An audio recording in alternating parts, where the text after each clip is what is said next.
IPL Gujarat ಹೋಗ್ತಾ ಇದೆ, semi ಕಂಡಕ್ಟರ್ಗಳು ಗುಜರಾತ್ ಹೋಗ್ತಾ ಇದೆ, ಬಂಡವಾಳ ಗುಜರಾತ್ ಹೋಗ್ತಾ ಇದೆ. ಗುಜರಾತ್ ಮುಖ್ಯಮಂತ್ರಿ ಏನಕ್ಕೂ ಹೋಯ್ತಿದ್ರೆ ಏನಿಲ್ಲ, ಏನ್ ಭದ್ರತೆ ಇಲ್ವಾ, ಏನಿಲ್ಲ, ಮುಂಚೆ ನಡೆಸಿಲ್ವಾ ನಾವಿಲ್ಲೆಲ್ಲ? ಅಲ್ಲಿ ಯಾರು ಇರೋದು? BCCI ICC ನಲ್ಲಿ ಯಾರು ಇರೋದು ಹೇಳಿ? ಜೇಶ ಅವ್ರು ಇರೋದು. ಮನ್ಸಿಗೆ ಬಂದಂಗೆ ಬೆಂಗಳೂರಿಗನ ಹಾಕ್ತಾರೆ, ಹೈದರಾಬಾದಿಗನ ಹಾಕ್ತಾರೆ, ಗುಜರಾತಿಗನ ತಗೋತಾರೆ. ಹೆಂಗ್ರಿ ಹೋಯ್ತು 6 ಸೆಮಿ ಕಂಡಕ್ಟರ್ ಇಂಡಸ್ಟ್ರಿಗಳು ಗುಜರಾತಿಗೆ?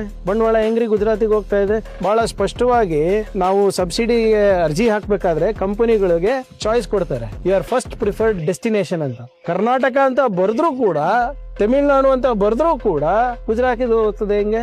ಅಸ್ಸಾಮಿಗೆ ಹೋಗ್ತದೆ ಹೆಂಗೆ? ಆಮೇಲೆ ಅಸ್ಸಾಂ ಅವರ ವಿದ್ಯಾರ್ಥಿಗಳು ಇಲ್ಲಿ ಬಂದು ತರಬೇತಿ ಪಡಿತಾ ಇದ್ದಾರೆ ನಮ್ಮ ಖಾಸಗಿ ಕಂಪನಿಗಳ ಜೊತೆ.